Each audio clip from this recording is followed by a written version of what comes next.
Selamat pagi, Bapak dan Ibu yang saya hormati.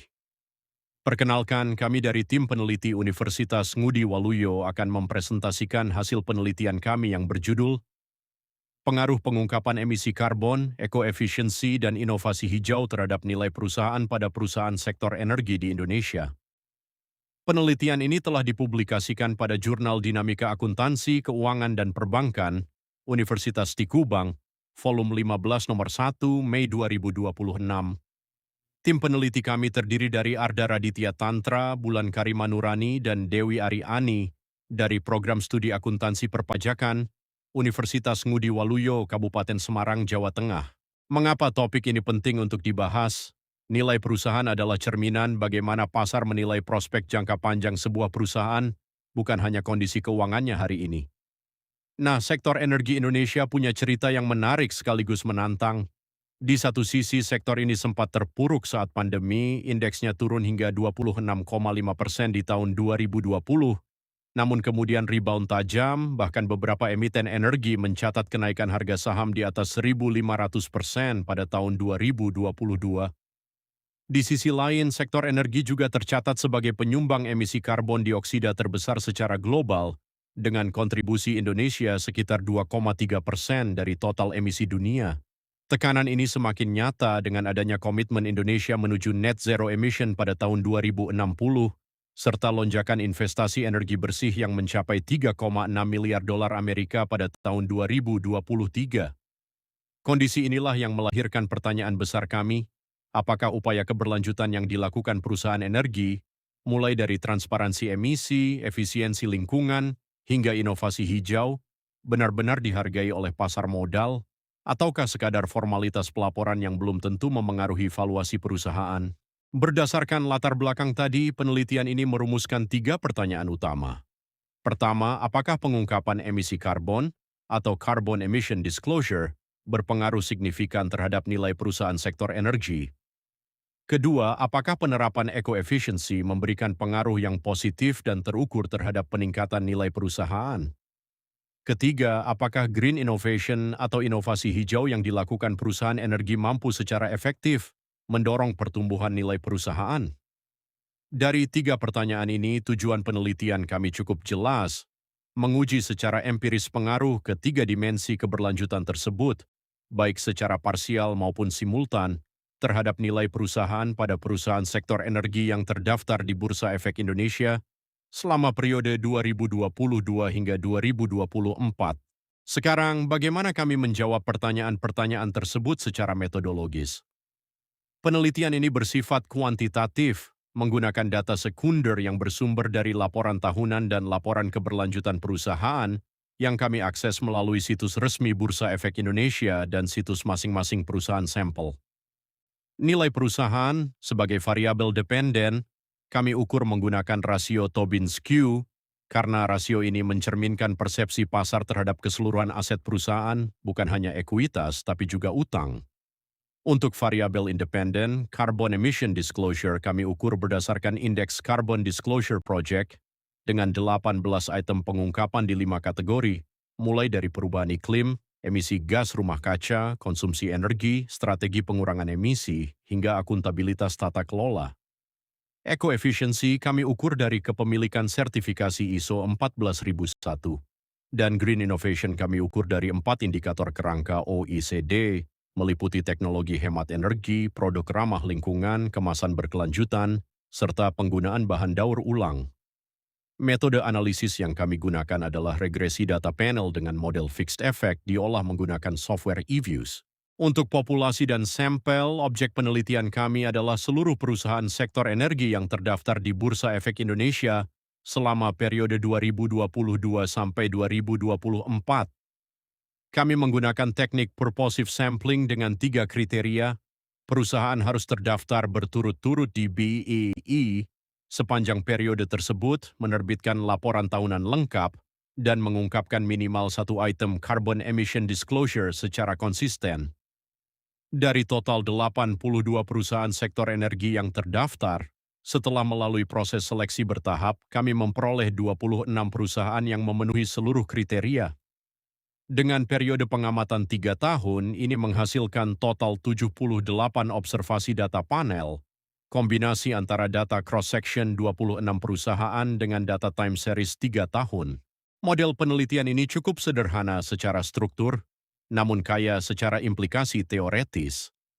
Kami menguji 3 variabel independen, carbon emission disclosure, eco-efficiency, dan green innovation, terhadap satu variabel dependen, yaitu nilai perusahaan, yang diproksikan dengan Tobin's Q. Kerangka berpikir kami dilandasi oleh signaling theory dari Spence yang menjelaskan bahwa informasi non-finansial seperti pengungkapan keberlanjutan berfungsi sebagai sinyal kredibilitas perusahaan kepada investor. Tahapan analisisnya berjalan sistematis, dimulai dari statistik deskriptif untuk memahami karakteristik data, dilanjutkan uji Chow untuk memilih antara common effect model dan fixed effect model, kemudian uji Hausman untuk memastikan model terbaik antara fixed effect dan random effect. Setelah model ditetapkan, kami melakukan uji asumsi klasik, normalitas, multikolinearitas, dan heteroskedastisitas, sebelum akhirnya masuk ke pengujian hipotesis melalui koefisien determinasi uji F dan uji T. Inilah bagian inti dari presentasi kami. Apa yang sebenarnya kami temukan? Dari sisi statistik deskriptif, nilai perusahaan pada sampel kami memiliki rata-rata 1,143 dengan rentang yang cukup lebar, dari 0,52 hingga 2,786, menunjukkan variasi valuasi yang signifikan antar perusahaan energi. Uji Chow dan uji Hausman, keduanya secara konsisten mengarahkan kami pada penggunaan fixed effect model sebagai model estimasi terbaik. Dan setelah dicek, data kami juga lolos seluruh uji asumsi klasik.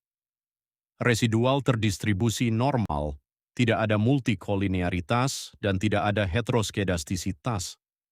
Yang paling menarik ada di hasil regresi utamanya. Nilai adjusted R-squared kami mencapai 89,54%. Artinya, hampir 90% variasi nilai perusahaan pada sampel kami bisa dijelaskan oleh 3 variabel keberlanjutan ini, sebuah angka yang tergolong sangat tinggi untuk penelitian di bidang ini. Uji F juga menunjukkan bahwa secara simultan, ketiga variabel tersebut berpengaruh signifikan terhadap nilai perusahaan. Tapi, ini bagian pentingnya. Saat kita masuk ke uji parsial, hasilnya tidak seragam untuk ketiga variabel. Mari kita bandingkan hasil dari ketiga hipotesis kami satu persatu. Hipotesis pertama mengenai pengaruh carbon emission disclosure ternyata ditolak. Hasil uji T menunjukkan nilai probabilitas di atas 0,05 dengan arah koefisien yang bahkan negatif. Artinya transparansi pengungkapan emisi karbon belum terbukti memengaruhi nilai perusahaan secara signifikan. Hipotesis kedua tentang eco-efficiency juga ditolak. Sama seperti CED, hasilnya tidak signifikan secara statistik, meskipun rata-rata skor eco-efficiency perusahaan sampel kami sudah cukup tinggi. Namun, hipotesis ketiga mengenai green innovation hasilnya diterima. Green innovation terbukti berpengaruh positif dan signifikan terhadap nilai perusahaan dengan tingkat signifikansi yang kuat. Jadi kalau kita rangkum, dari 3 pilar keberlanjutan yang kami uji, hanya inovasi hijau yang benar-benar didengar oleh pasar modal. Sementara pengungkapan emisi karbon dan eco-efficiency, meski penting secara konsep, belum tercermin dalam valuasi saham perusahaan energi di Indonesia. Lalu, mengapa hasilnya seperti ini? Mari kita bahas satu persatu. Untuk carbon emission disclosure, kami menduga ini terjadi karena sifat pengungkapannya di Indonesia yang masih bersifat sukarela dan belum terstandarisasi. Investor mungkin belum sepenuhnya menganggap pengungkapan emisi sebagai sinyal yang kredibel, sehingga belum berdampak pada keputusan emisi mereka. Temuan ini sejalan dengan penelitian di kawasan Asia Tenggara, meski berbeda dengan temuan di pasar Eropa yang institusinya lebih matang. Untuk eco-efficiency, kami menilai efeknya kemungkinan bersifat jangka panjang. Sertifikasi seperti ISO 14001 memang membutuhkan investasi awal yang besar, sehingga manfaat ekonominya belum langsung tercermin dalam valuasi pasar jangka pendek. Dari sisi kontribusi, penelitian ini menghasilkan beberapa luaran penting.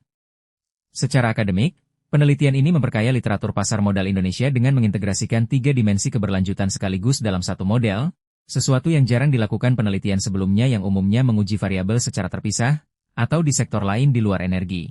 Secara praktik, temuan ini telah dipublikasikan sebagai artikel jurnal terakreditasi di Dinamika Akuntansi, Keuangan, dan Perbankan, Universitas Tikubang, dan dapat menjadi rujukan bagi perusahaan, investor, maupun regulator seperti OJK dan Kementerian Lingkungan Hidup dan Kehutanan, dalam merumuskan kebijakan pelaporan keberlanjutan yang lebih relevan.